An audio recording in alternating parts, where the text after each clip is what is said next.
एक समतोल आहार की दृष्टि से देखा। अब हम देखते हैं उपयोगिता के आधार से। तो इसमें हम 3 प्रकार में बांट सकते हैं। जैसे कि हम जॉब करते हैं, नौकरी करते हैं, केवल जॉब नहीं लेकिन अर्थ उपार्जन, धन कमाने के लिए जो कुछ करते हैं, व्यापार धंधा जो कुछ, तो इसमें हमने 3 प्रकार लगाए। एक को हम उत्तम कहते हैं।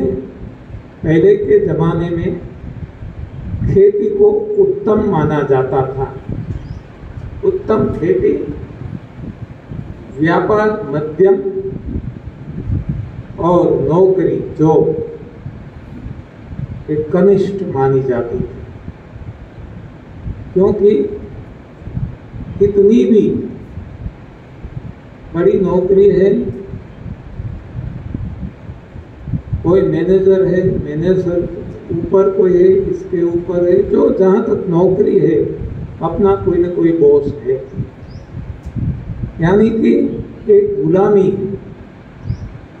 नौकरी यानी गुलामी, इसलिए इसको कनिष्ठ कहा जाता है। उसी तरह से हम जो इंसान हैं उनको भी 3 प्रकार में बांटे जाते हैं गुण के हिसाब से। वहाँ उत्तम, मध्यम और कनिष्ठ। उत्तम किसको कहते हैं? जो परोपकारी है, जो खुद के लिए नहीं जीते, औरों के लिए जीते हैं। हाँ, इसलिए भी हम कोई ऐसे गाना बनाते हैं ना, मधुबन खुशबू देता है। हाँ, आपको आता होगा, सभी को नहीं आता है तो गूगल, यूट्यूब तो है ही। हाँ, वो तुरंत दे देंगे। जीना उसका जीना है जो औरों को जीवन देता है। तो ये है उत्तम। खुद के लिए नहीं जीते, औरों के लिए जीते हैं। उसको हम ऋषि कहते हैं, मुनि कहते हैं। आदर भाव से उनको बुलाते हैं। तो मनुष्य योनि में उत्तम है जो औरों के लिए जीते हैं, जो परोपकारी है, जो निस्वार्थ है। तो किसी ने एक तुलना इस तरह से भी की है, सरुवर तरुवर संत जन। यहाँ हमने शायद कल कहा था, नहीं कहा है तो आज दे देते हैं। सरुवर तरुवर संत जन 14 वर्षे मेघ परमारथ के कारणे चारू दरिया दे। ये चारों ने, सरोवर, तरुवर यानी वनस्पति, संत जन और मेघ यानी बारिश, अपने लिए नहीं जीते, औरों के लिए जीते। तो ये संत कहें, परोपकारी पुरुष कहें, जो भी कहें, ये उत्तम में आते हैं गुण के हिसाब से। अब मध्यम, मध्यम वो है जो खुद के लिए जीते हैं। हाँ, कॉमन मैन, आपके मेरे जैसे खुद के लिए जीते हैं। औरों के लिए भी जीते हैं लेकिन बहुत कम, परोपकार करते हैं कम, लेकिन स्वार्थ ज्यादा है, परमार्थ कम। तो उसको मध्यम कहते हैं। अब है कनिष्ठ, जहां परमार्थ है ही नहीं, केवल और केवल स्वार्थ है। इतना ही नहीं, स्वार्थी आदमी जो है खुद के लिए जीता है, औरों को कोई मदद नहीं करता, वहां तक तो ठीक है। लेकिन इससे भी एक कदम आगे चलकर वो औरों को बिना वजह परेशान करते हैं, उनको हम कहते हैं गुंडे। असामाजिक तत्व गुंडे। तो ये इंसान के 3 प्रकार हो गए, उत्तम, मध्यम, कनिष्ठ।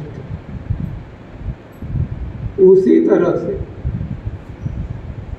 अब हम आगे देखते हैं सही भोजन के लिए। देखो, गलत भोजन तो भोजन ही हमारा नहीं है, तो इसकी तो कोई चर्चा करने की आवश्यकता ही नहीं है। अब हम सही भोजन की बात करते हैं। तो सही भोजन में हमने देखा कंदमूल, फल, पत्ती, पानी, पत्रम पुष्पम फलम तोयम। तो यहाँ उत्तम कौन सा भोजन है, मध्यम कौन सा भोजन है, कनिष्ठ कौन सा भोजन है, ये भी हमें पता होना जरूरी है। तो उत्तम हम ज़्यादा से ज़्यादा सेवन करेंगे, कनिष्ठ कम से कम सेवन करेंगे। तो उत्तम किसको कहा गया? श्रीमद् भगवद गीता अध्याय 17 श्लोक 8,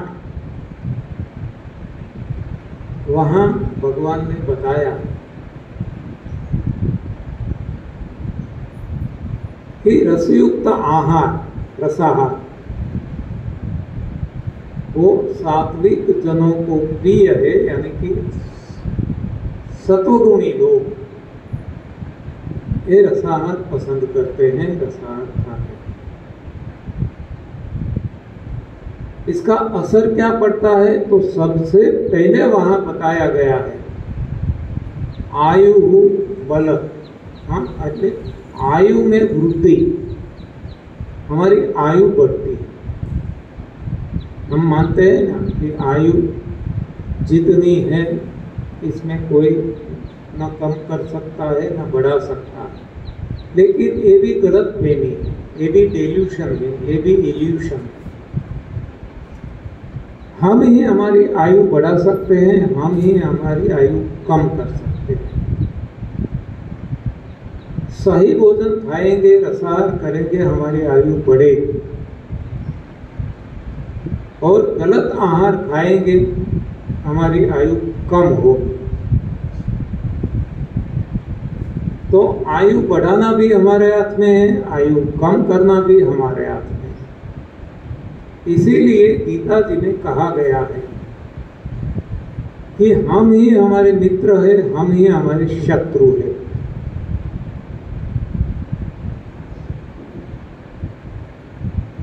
तो यदि रसाहार करेंगे तो हमारी आयु बढ़ेगी, और गलत आहार खाएंगे तो आयु कम होगी। इतना ही नहीं, बल में वृद्धि होगी,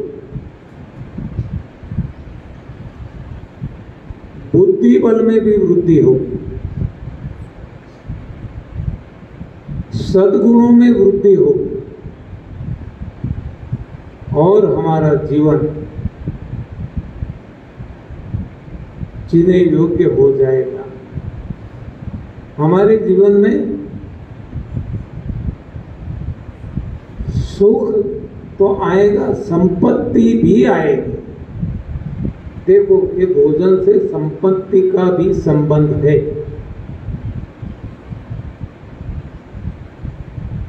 ये आसुरी संपत्ति नहीं आएगी, ये दिव्य संपत्ति होगी। तो ये है उत्तम आहार, रसाहार। रसाहार से उत्तम भी आहार है निराहार, कुछ भी ना खाया जाए ना पिया जाए, वो इससे भी उत्तम है। लेकिन वो सभी के लिए नहीं है, नहीं कर पाते हैं, इसलिए रसाहार तक सीमित रखा है। बाकी निराहार इससे भी उत्तम है, सर्वोत्तम है। तो अब हम देखते हैं मध्यम प्रकार का आहार। ये उत्तम देखा, मध्यम है। तो देखो रस से यहाँ तुलना की गई है, जहाँ रस ज्यादा तो ये उत्तम है। अब जैसे रस की मात्रा कम हो जाती है और दल की मात्रा बढ़ जाती है, जहाँ रस वहाँ कस, जहाँ दल वहाँ मल। दल गुद्दा कहते हैं ना, गुद्देदार, जैसे सेब है, इसमें भी रस तो है लेकिन वो गुद्देदार है। मल का प्रमाण इसमें ज्यादा रस की तुलना में। तो ऐसे केले, सेब, चीकू, पपीता, नाना प्रकार के ऐसे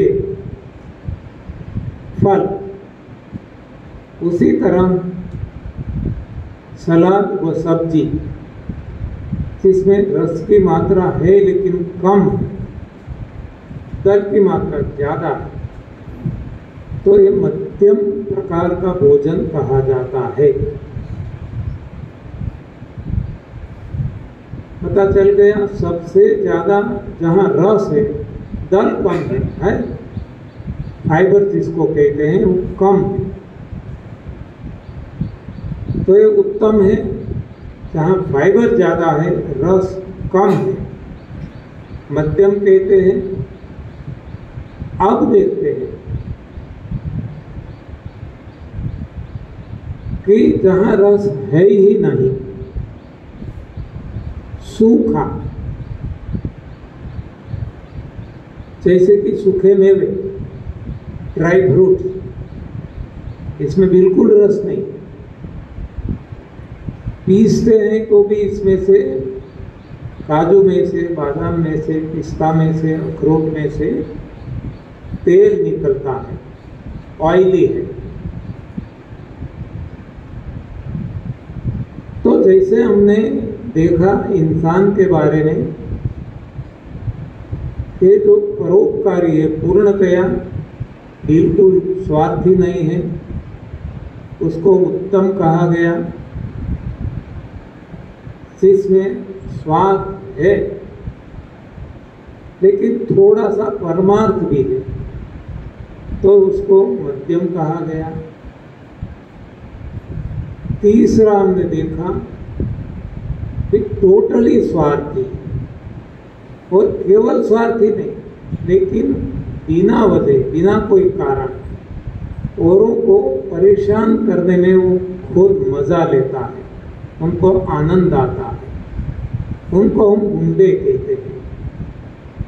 तो वैसा ही यहाँ है, जिसमें रस की मात्रा ज़्यादा हो तो उत्तम है, रस की मात्रा कम हो, दल ज़्यादा हो, मध्यम है, और केवल दल है, रस है ही नहीं।